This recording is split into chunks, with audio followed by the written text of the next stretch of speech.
Hey, what's up guys, the commentator here, bringing you guys another bombastic video. And before I start this commentary, I just want to say a quick thank you to everybody because I just hit 6,000 subscribers, and just a few weeks ago I hit 5,000, and now I'm already sitting at 6,000 subs. I mean, that's just crazy. I have never before grown at such a fast rate, so thank you guys for that. But let's get right into the video. So my 10 favorite skins, my top 10 skins from this update. So let's get started. Kicking things off, we got the MP7 Asteroid, and even though it's a consumer grade skin, I think it's one of the best looking MP7 skins there is, and I think it's definitely on the same level as Ocean Foam, and I really like the combination of colors the skin has. And moving on to number 9, we got the Mach 10 Fade, and I placed it only in number 9 because I've never really been a huge fan of Fade skins. I mean, they look nice and stuff, but I've never really gone crazy about them. I mean, some people are crazy about Fade skins, but I'm honestly not. And Fade definitely looks really nice on Mach 10, and that's why it's on the list, but it's definitely not one of my favorite skins. And it's not quite on the same level as Neon Rider on the Mach 10. But moving on to number 8, we got the AK-47 Hydroponic, and I guess that's how you pronounce it. And overall, it's not a bad AK-47 skin, but it's definitely not one of my favorites either.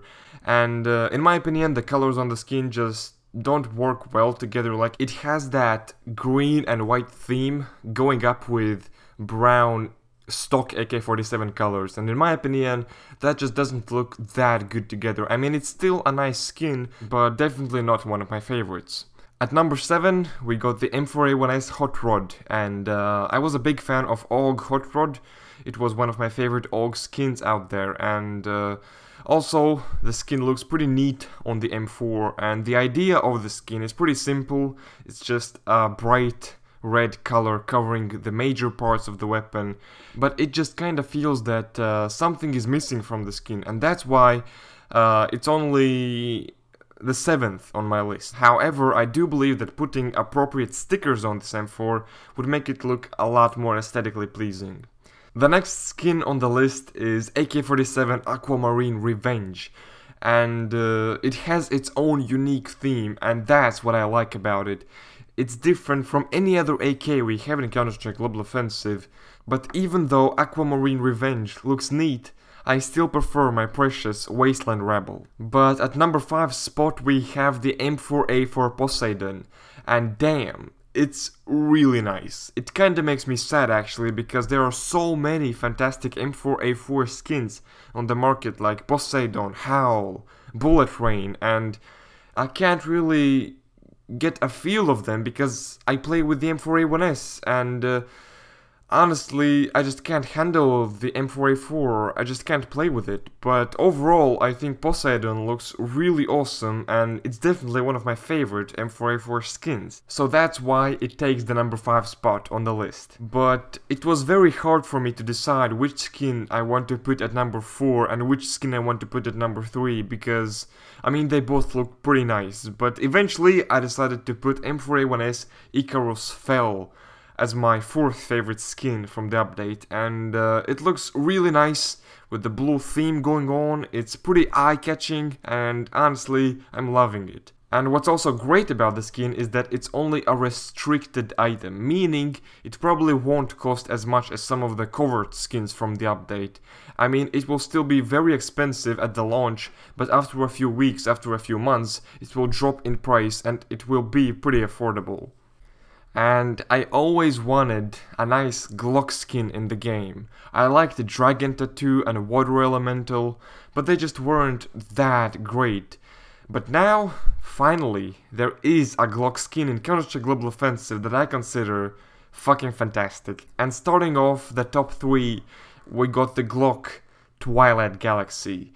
It's simple, yet very nice, and hands down, it's my favorite Glock skin in the game. I'm definitely looking to pick one of these up once the price becomes a little lower, once it becomes actually affordable. And that's only because I don't want to overpay and lose some value, but yeah. I was a huge fan of Emperor A1S Hyper Beast, and I love the AWP Hyper Beast, and that's why it's number 2 on my list. It has a very nice look to it, and the skin is eye-catching. I'm a huge fan of it, to be honest, and I would honestly love to see more Hyper Beast skins in the game. They just look epic in my opinion. And if you have watched this video this far, you have probably already guessed what I've put in my number 1 spot, but my personal favorite skin from this update is actually the AWP Medusa, and it's only because it has a very unique design. The colors on the skin work extremely well together, and I just think it's an incredible piece of a virtual item. And I do want to know which are your favorite skins from the update. There were 4 collections of skins added to the game, I believe.